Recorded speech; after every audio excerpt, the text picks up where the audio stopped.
After you received your BFA, did you continue to pursue art full-time? Yeah. Did Mr. Depp ever express an interest in your art? Yeah. When was the first time that happened? Well, first time you saw a painting in 2008, and then the next time was 2012.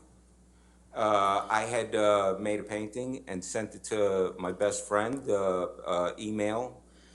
in an email, and he forwarded it to Johnny, and Johnny emailed back saying, hey, when Isaac wants to sell that, whenever he wants to sell that, to go ahead and get in touch with me because I want to buy it.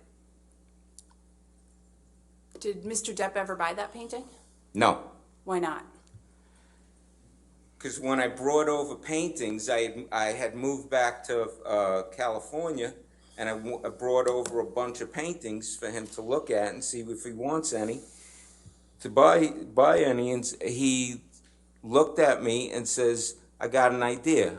How about I be a patron, and we put together an art show, make a body of work, and then I'll throw a party and invite people, and I'll sell the stuff for you, and you could keep all the money. So he didn't buy any paintings there. Instead, he offered me a complete patronship.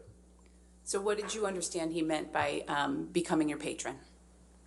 Well, it was going to financially make it possible for me to just paint every day and put together a body of work, so that way then it could be sold.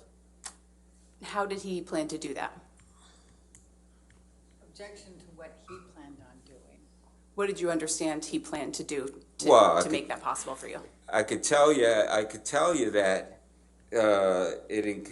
what it included was that the next day I ended up moving into I moved into a art studio penthouse at the Eastern Columbia building.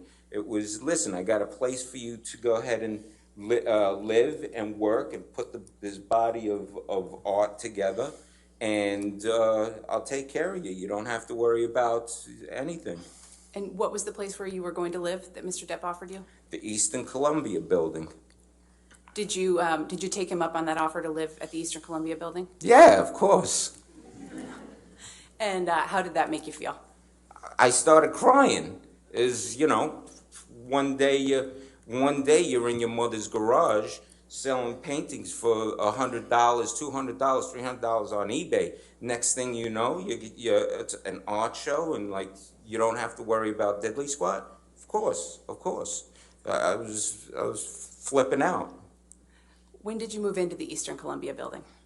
The next day after we met and we talked. The next day, I get a phone call from a guy named Kevin Murphy who is working for Johnny, and and he says, hey, meet me at this address. And I go and I meet him, and here I am in front of this building. This is a beautiful building. This is like, it's whatever, 13 floors, but it's like from the 1930s, some Art Deco, beautiful building. And I'm looking, I'll go, all right, this is unreal. What, there's going to be, all right, it's going to be one of these apartments or whatever, one of these places here. I go in with Kevin Murphy. He takes me all the way up to the roof. We go into penthouse 2, and I walk in and I'm like crying, going, it's beautiful. This is like a mansion situation to me. Mr.